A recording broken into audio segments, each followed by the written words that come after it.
Music speaks for itself, you know. It's like that's you speaking through music. What a magical idea. You speaking through music. I mean, to imagine that.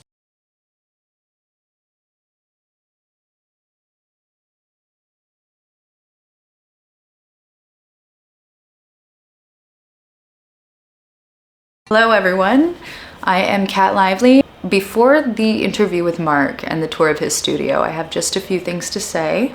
If you're not interested in that, feel free to skip ahead. But please be sure to subscribe, like, follow, comment, all the YouTuber things. Without further ado, let's get started. The Beach Boys and Brian Wilson have been part of my life since I was in diapers, and thank God for that. The Beach Boys and Brian Wilson were, you know, my dad's favorite.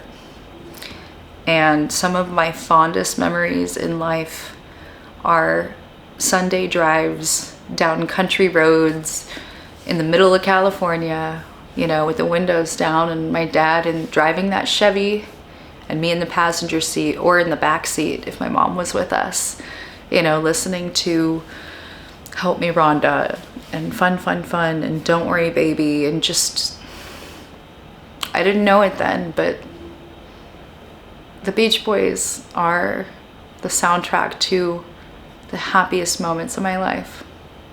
In 2020, I was introduced to Mark Linett via email. We were in the middle of the lockdown. It was a mutual friend in music who introduced us, and he thought that Mark would be a great guest on my podcast, Calling Old Hollywood, that I was doing then, where I was interviewing film, TV, and music legends to preserve entertainment, you know, history, cultural history. So Mark did come on the podcast and told some stories about his work. He's worked with everyone from, of course, Brian Wilson, Beach Boys. He remastered Pet Sounds, you know, Randy Newman, Paul McCartney, Elton John. I mean, the list just goes on. He got his start with Frank Zappa. Just a few, you know, incredible names who have shaped music history. Recently, Mark and I spoke, and he told me that he's slowly dismantling, you know, this iconic studio on his property where he made amazing music with, you know, some giants. And I knew what I had to do, so I went out and I bought a camera, and that's how we got here. The Beach Boys and Brian Wilson, it's hard to express how much his songs mean to me. In 2023, this is something I never do. You know, okay, so I've been in Hollywood for a decade, and for the past 6 years now, you know, there have been some really incredible people who've entered my life and become friends that I used to grow up idolizing. And I have a rule: I never ask for favors unless it's absolutely necessary. You know, you will not find me asking to be put on a list to attend something or for special privileges or, you know, things. But in 2023, my dad was really sick. I called Mark and I asked him for a favor. I asked him if he would supply me with some CDs, Brian Wilson CDs, Beach Boys CDs, so I could give them to my dad to cheer him up because he was sick. And Mark delivered. He more than delivered. A big stack of records and things. And I did get to give those to my dad when he was in the hospital in April of 2023. And it was really sentimental and it was very touching. And when he passed away later that year in September of 2023, he was laying there in the hospital on life support. And I remember holding his hand so tight, and I sang him God Only Knows. And that was the last thing that he ever heard, was me singing him God Only Knows. So when I say that this is all very full circle, it's very full circle. My dad passed away on September 23rd, 2023. And here we are in September. I believe this is coming out on the 19th. So you do the math. Also, when Mark and I scheduled this tour and this little interview, I was unaware that they were doing a reissue of Brian Wilson's record live at the ROXY. And it's coming out on November 7th, which is my father's birthday. So, learning that along, you know, in the middle of like, I think it was like a day before we shot this interview in the studio, I was so, it just felt like a wink. It felt like a wink from my dad to know that it's coming out on his birthday. And it's so closely tied to our bond, as well as my very first book, Child in the Wild, is coming out on November 7th, the same day. Very, very appropriate. I feel like grief is tough. Loss changes you. But isn't it so beautiful that we can still listen to the songs? That we can still feel the memories when we listen to the songs? Hi, it's Mark Linett, and welcome to the podcast. How did you first get involved with Brian Wilson and the Beach Boys projects? Well, that's one of those fortuitous phone calls. I had done a little work with Carl Wilson, just on specific projects. He'd sung background on a couple of cuts on an America album called View from the Ground that I had engineered. And then when I was working at Warner Brothers, when David Lee Roth did his version of California Girls and asked Carl to sing backgrounds, I did the session for this. It was Carl and Christopher Cross did the backgrounds, and I did that session. That was about the only time I got to work with Carl. One time we did a little work on a Beach Boy project, a Beach Boy song that never got finished. But working with Brian happened because one afternoon in 1987, I think it was around August, I called what was then Ocean Way, and had formerly been Western Recording, where the Beach Boys did most of their recording in the 60s. And I was calling to book some time, and at the end of the phone call, the woman that booked the studio said, we've got a last minute booking on Thursday for Brian Wilson, and they need an engineer. Would you like to do it? And I said, of course. And that started me on a path to working on, it was his first solo album. And that lasted, I think almost a year. And because I was working with Brian, it just seemed natural. Since CDs were just starting to happen, it seemed natural that I should take charge of putting Pet Sounds, obviously, the most famous album in the canon, on CD, and that led to doing the catalog and led to the Pet Sounds box and the Good Vibrations box, and on and on and on. 37 years later, I wound up doing, I think 7 or 8 albums with Brian's solo projects. Went to London twice with him, once to record Pet Sounds Live and once to record the premiere performances of Smile. And I worked with him pretty steadily until, I think around 2012. Somewhere in there, and then I still work with Brian's catalog. We're starting to reissue some of his projects from the early 2000s, most of which have been both out of print and not available for streaming. So come the beginning of November, we are re-releasing his Live at the ROXY album, both as a CD with 5 other live bonus tracks from other tours throughout the 2000s, and for the first time on vinyl. So it'll be a 3 LP vinyl box and a 2 CD package with expanded artwork and tracks and everything else. And that drops on November 7th.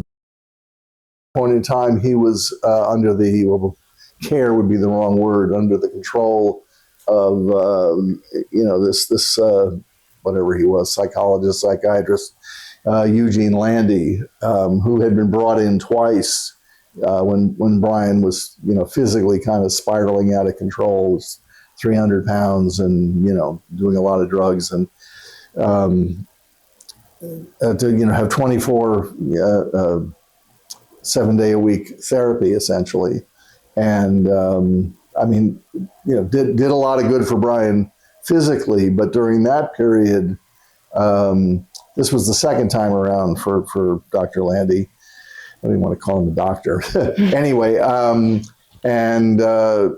because he had, after he got Brian in shape, he was fired, and then Brian, fairly quickly, reverted to his damaging ways, and so they brought him back. And this time, he really, took control not just of Brian's physical well-being, but started to act like his manager and his writing partner. And of course, there were drugs being administered through some other doctor, Dr. Feelgood they had employed.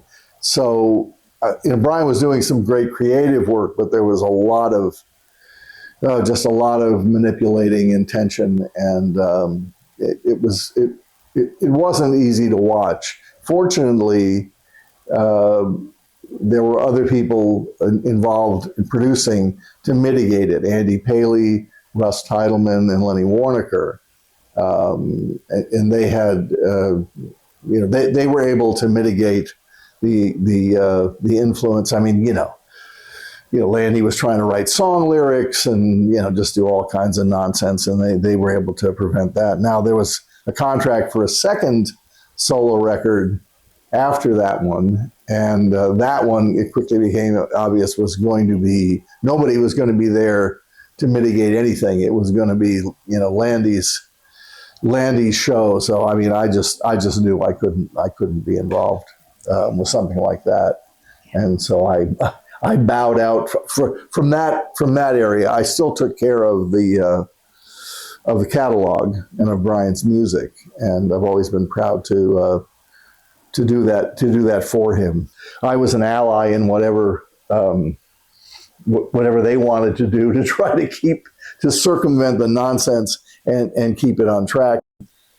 We never saw Landy very much.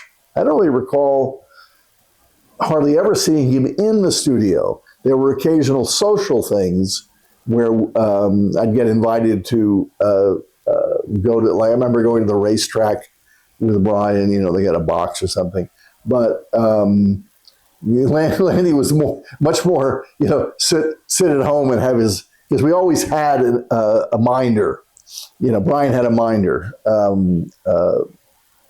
We used to call them the surf Nazis. There were 2 or 3 of them, and one of them would always be there.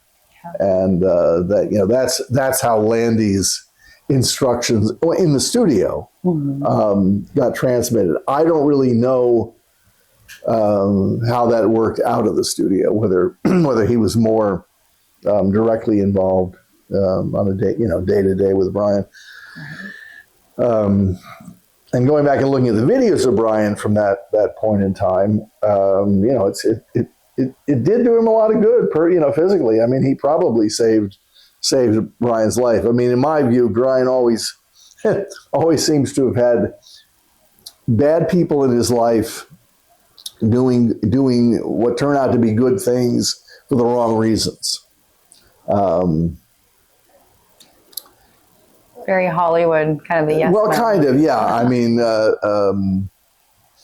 I mean, I won't say, well, yeah, inadvertently, perhaps, I mean, I don't think, well, you could say the Landy got Brian healthy so he could then, join their careers together, if you will. Yeah. But it's, in some ways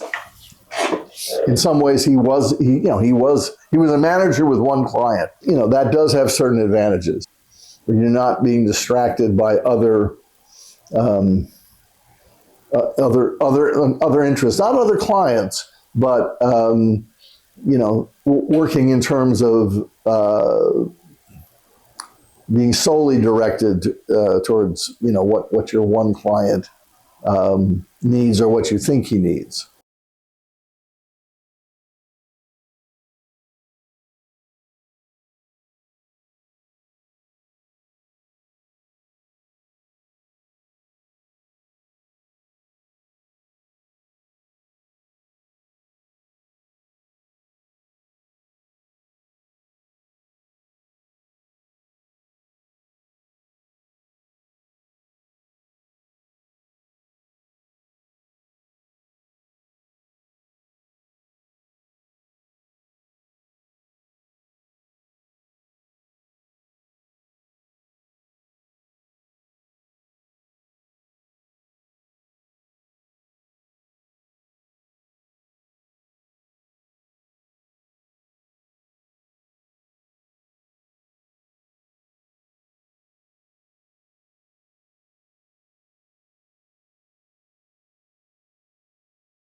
We're back. Can you describe your approach to engineering Brian's music? How did it differ from working with other artists? Well, the circumstances, the situation were different, because of the whole Landy scene. That was probably the biggest thing that was different from other sessions. All this, I won't say politics exactly, but when you've got an outside force, getting involved in the creative process, it's just different, and that happens in other situations too. But that was the most different thing. I mean, usually you have a producer and you have the artist, and they're going to decide what they're going to do, and as an engineer, you're going to execute what they want, and try to make it sound the way you think it should. And in that sense, it was pretty much standard, except that we were the project was heavily geared towards synthesizers. I mean, program drums and synth keyboards, which was an aspect of a lot of things at that point in time. I think it would have been nice if more of the album had been more organic. It just, the songs are great. It's just some of the production tends to sound a bit dated now because of that. And food for anybody. I mean, I did other records like in the same technical way from that time period, and a lot of them just Definitely. they don't hold up sonically the way you might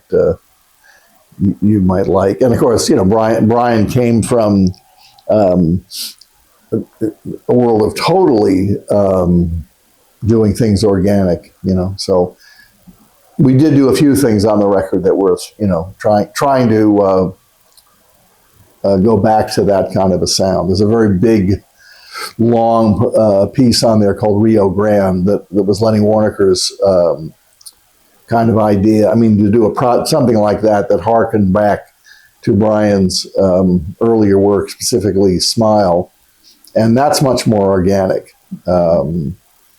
Actually, I think it might be almost entirely. There's a few things on there I remember that were sampled, but by and large, it's a lot of pieces put together. And I have vivid memories of mixing the whole thing. It was quite complicated. Yeah, it's a lot of in its day. Yeah, completely complex arrangements and. Well, just we recorded a lot of pieces, right, and then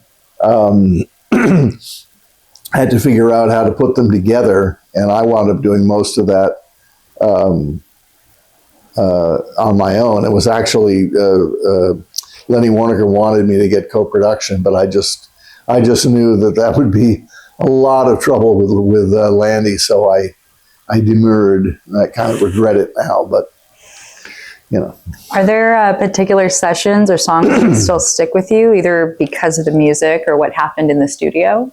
More because of what happened in the studio. I mean, I remember at one point Landy went to Hawaii for a vacation, and this is before cell phones or any of that. So he's stuck on a plane for 4 hours, and he couldn't reach his little minions with us in the studio. So, I assume the minute he got off the plane, he was on the phone to the minder, and we had been working on this song called "Meet Me in My Dreams Tonight." That Landy had tried to write new lyrics for, and the word came that we were not to. We were supposed to mix it. We were not to do anything except with the version with his lyrics. And so, okay, to get around, around that, somebody I don't know whether it's the second engineer or Andy lured the Surf Nazi out to the studio. It's because, if you're not working, it's boring as heck to be in this, one of these things after you've been there, for months and weeks and years, and got him to play ping pong while we mixed the version that's on the album, and then did a quick mix of the Landy version, which had just abominable lyrics. So, there were things like that. I mean, just whatever it took. What surprises you about the original recordings? We're reissuing Live at the ROXY, and I hadn't really listened to that album in a long time. I think it's 25 years ago. Yikes. And I was surprised. I mean, it really, it still sounds good. It probably sounds better than I remember. And getting out my notes and all the rest of it, because I don't have much recollection. I have a little recollection of the recording, which we did, at the ROXY Theater with Remote Truck Holiday Mobile, and then did all the rest of the work at my studio. But I really don't. I don't remember any of that. I know what it must have involved, and there are some technical things that I don't. I don't know what we did. I don't know how we assembled it, because it was a digital album. I mean, I could figure all this out if I took some time. Mm-hmm. It's an interesting period between analog tape recording. This was done on digital tape, and full on digital recording on a computer. where you can, you can do just about anything, any kind of manipulation, put tracks together, do edits. So I don't recall how we assembled, a live album isn't like a song. It's all strung together. And I just don't recall how we did that, because the ways you did that in 2001, whatever it was, were more difficult and more limited than your options today. You can do anything. I mean, I assembled, I've been assembling some little promo spots to go with the ads for the album, and, all on a computer, of course. And I started with a 3-minute version, song. And last night I cut one down to 28 seconds because that's what's needed for the first little, thing that's going to be coming out. And, something that would have taken hours and hours and hours if you were doing it back then, and with a lot of expensive equipment, I might add. And it took me 45 minutes, something like that. So, were there times in the studio working with them when anything, some kind of unexpected moment occurred, like a sound or an accident? Sure. Or mood? Well, historically, my history, Brian, is that we did the first solo album in '87, and then he did an album in Chicago with a producer named Joe Thomas, and that album called Imagination. I'm skipping over the second Sire album that was tentatively going to be called Sweet Insanity that never got released. And but before Brian did Imagination, he was extricated from Landy by his family and a number of people. And the day he was more or less freed, although he still had a minder to make sure he didn't, suddenly go off on a bender, I guess, although I don't think that was likely. He and Andy came to my studio and we recorded 2 tracks, and then they started to work on a whole bunch of stuff that they had written together. And for about, I think 6 or 7 months, around 1995, we worked on, what was hoped to be an album. And it was just great because, there was nobody, it was just them. There was nobody telling Brian, from the outside what to do, which was a nice change. Yeah. To not have any uninformed influence, parties. It's the problem with the arts is that anybody, you don't have to be a chicken to know a rotten egg kind of approach that anybody can stick their nose in. So this was great, and that was one of the few times that I ever saw Brian sort of, what I imagined, what I'd heard, because I've listened to every Beach Boy recording that exists, the sessions and everything. Brian acting like that, like just creating it out of whole cloth. And I've been listening to it again because we're finally talking about maybe putting it out as a full album instead of the little dribs and drabs that have been coming out over the years. And it was just great. He was pulling in some of the old players from the Wrecking Crew, Tommy Morgan and Frank Morocco and Joel Peskin, excuse me. And then just coming up with these just quirky things that only Brian could come up with. We were doing a kind of a rock song, and he decided he wanted to put steel drums on it. It's like, okay. And it's great. It's just, the solo is a steel drum solo. It's completely out of left field in some ways. But otherwise it's perfect. So that was a great time. And it's a shame that the album never got finished. It got derailed, by a number of factors. And, if I'm sad about anything at this point, it is a good chance it will finally come out in its entirety. relatively soon. And it makes me a little sad that both Andy and Brian aren't going to be around to see it. You know, my view of this is because I've worked with a lot of people that would be on that level, and for the most part, I always felt like most of the time they have a professional demeanor, essentially, with the people that they work with. I mean, every once in a while you get a jerk who, you know, might be much worse at home, but generally speaking, you know, people are professional, and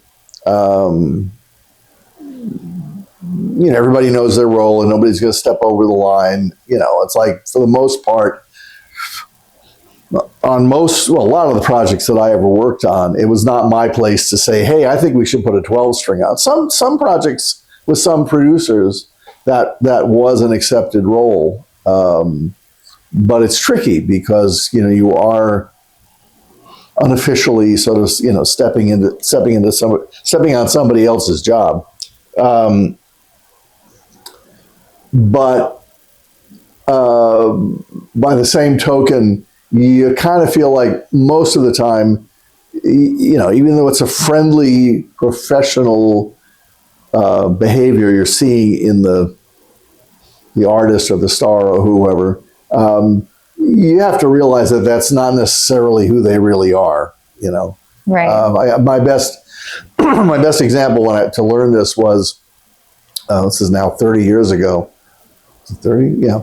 I worked with Patti Scialfa right before she and Bruce Springsteen got married, and the project went on so long that at the beginning they weren't married. By the end of the project, they were married and had their first child together. Wow. So, and we did a lot of it at their house in Bel Air, at a rudimentary studio setup, and the way, you know, they had a lot of people coming and going, I guess. So the way they handled it was, if you were acceptable, they just made you sort of part of the family when you were working there. So, you know, you're going to stop for dinner. You know, they have a chef, of course. You know, what do you want?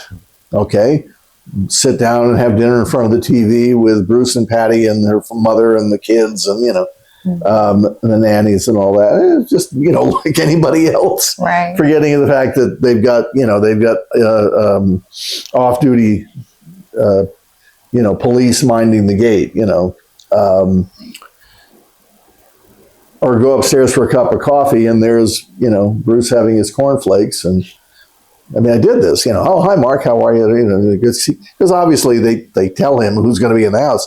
And you know, when I realized was at the end of the project, or somewhere in there, it was the end of the Human Touch tour, the one with wasn't the E Street Band.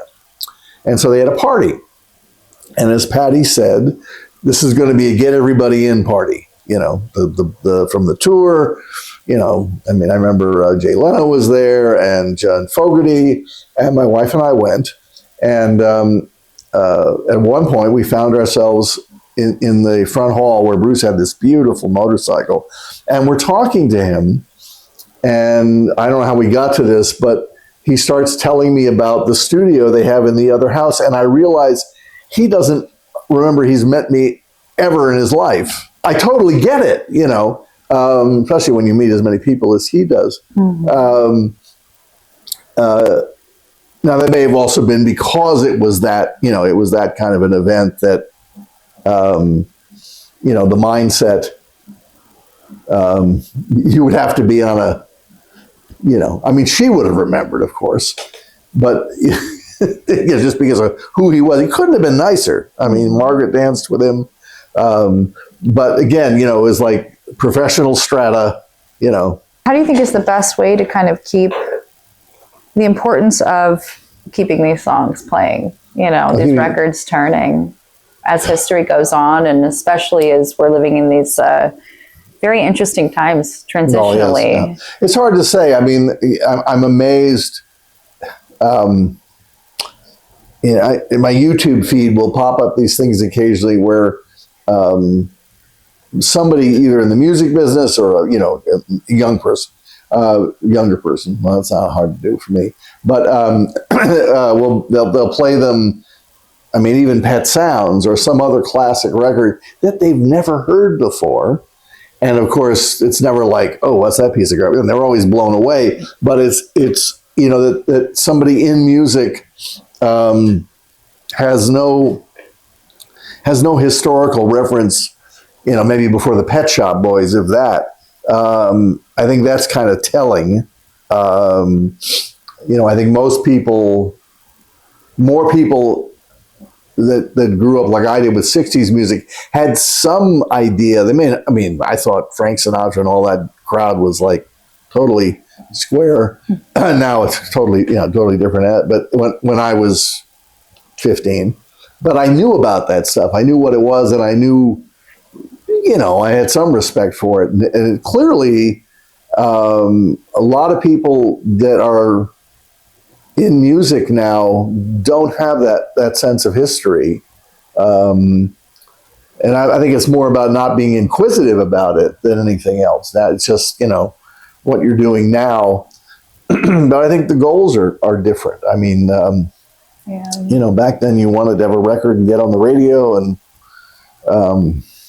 you know, now it's kind of different. So, and also, of course, you know, for years and years now, the record business went from being very broad, where you had artists that even if you weren't a huge fan or bought their records, although a lot of people did, everybody knew, and we don't have that anymore. I mean, even the big artists now, except for maybe Taylor Swift, I don't know that there's anybody left out there that the majority of people in music, that the majority, you know, a large segment of the populace would have any idea who they are. Yeah. Doesn't mean they don't have fans, doesn't mean they don't have people that buy their music or want to go see them, but it's all very... It's that level, yeah. Yeah, well, I mean, I see this when we do shows at the iHeart Theater, and 800 people show up to see an act that I really have no...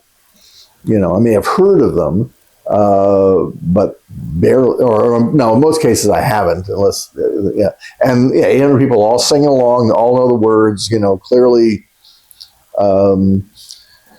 very much want to be there. They're not just like, who is, you know, I don't know, they're they're there for a reason. Yeah. It's just, you know, it's just different. Absolutely. As time goes on, how do you know, what are some of your like most fondest memories of producing throughout your career? Something. Oh, probably the couple of album and a couple of other things I did for Randy Newman. Yeah. A whole album called Trouble in Paradise, including I Love L.A. back in 1982, I think. Mm-hmm. And that's about the most fun I've ever had. That and the week and a half, 2 weeks I spent doing all the songs for the Three Amigos movie, because Randy he wrote the songs and he co-wrote the screenplay. And having him and Martin Short, Chevy Chase, and Steve Martin. You just probably were laughing. You guys. Literally laughing, falling out of the friggin' chair. I mean, it was just... I would to hysterical. Be a fly on a wall there. Yeah. I love that film. Love that. Yeah, it's interesting. It didn't do that well initially, and now of course it's a big, you know, sort of cult classic. And I wound up co-producing the soundtrack record. So I got a little $200 check the other day from Brilliant. Residuals. Yes, mailbox money. It's wonderful though. Looking back, is there a session or a song that still haunts you in the best way? Like, oh dear. Well, that moves around, and it doesn't actually. It probably has more to. It's more about things that I didn't work on. I mean, the reason maybe that I got into this. You know, if I look back at artists that I was most fond of when I was, you know, in my late teens, early 20s. Some of them hold up. Some of them are still, you know, my favorite records. And some of them I look at like, boy, I must have been smoking a lot of dope, because I can't really see why I thought these guys were any really all that good. It's interesting how as time goes by, our tastes change and we look back. Some things really are timeless and hold up, but some things, you look back, you go, why? I can't believe I was into that. Well, yeah, it's really only some of the late 60s, early 70s bands that, if I go back and if I listen to them now, it's like, it's just not, they're just not really good. They're not good records, and they're not really that talented as musicians. There's just something about it that that I liked a lot. They were never at the top of my list, but when I go back and listen to them or touch on them, that I thought, I mean, they're albums that I bought. What was I thinking? Definitely. If you, going back to Brian for a minute, if you could step into one moment of that creative world again, what moment would it be and why? Well, as I said, the sessions we were doing with Andy right after he got away from Landy, that was really pretty amazing. I mean, it was mostly them. Andy played an enormous number of instruments, and so they would come in with a song.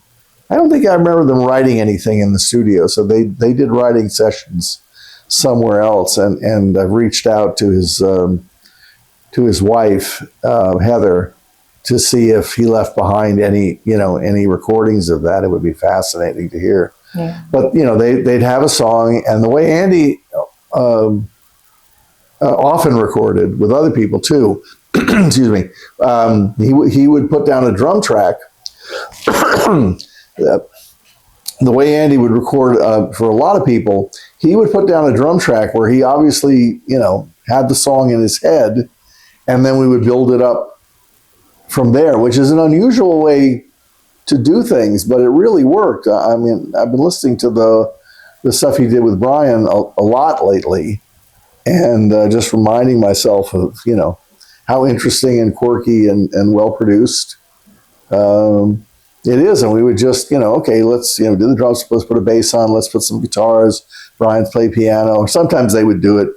Sometimes they would do it together. Brian would play piano and Andy would play drums. But pretty much the other way, with Andy would just play drums, and then they would overdub to that, and we would just just do stuff and then start doing the vocals. And I listened back to it, and I don't know that I can figure it out how long we actually spent on all that, but there's something like 26 or 27 songs. Some finished, some didn't get much in the way of vocals, some didn't get any vocals at all. But it's a lot of work in a fairly short time, and it was 5-6 days a week we were doing it. Yeah. It's incredible. Yeah. So I mean, I've been thinking, because I've been listening to that, and then listening to the live at the ROXY material and all that. I mean, it was never like, oh, let's get this over with so I can go have a sandwich. But it was always fun to work on.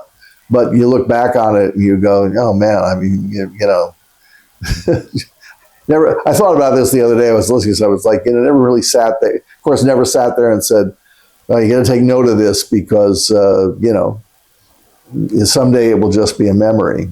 Yeah. And of course, it also didn't finish up the way we had all hoped. I mean, we had hoped it would go on to be a real a released album and be a success, and it'd be a new direction for Brian, but didn't quite work out that way. If you could go back into the studio one more time with them, what would you want them to know?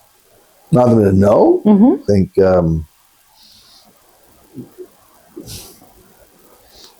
well, it's not that you appreciate it more, after the fact, and when it's not there anymore. That's the beauty of art and music, that you don't have to really analyze what it is that appeals that appeals to you?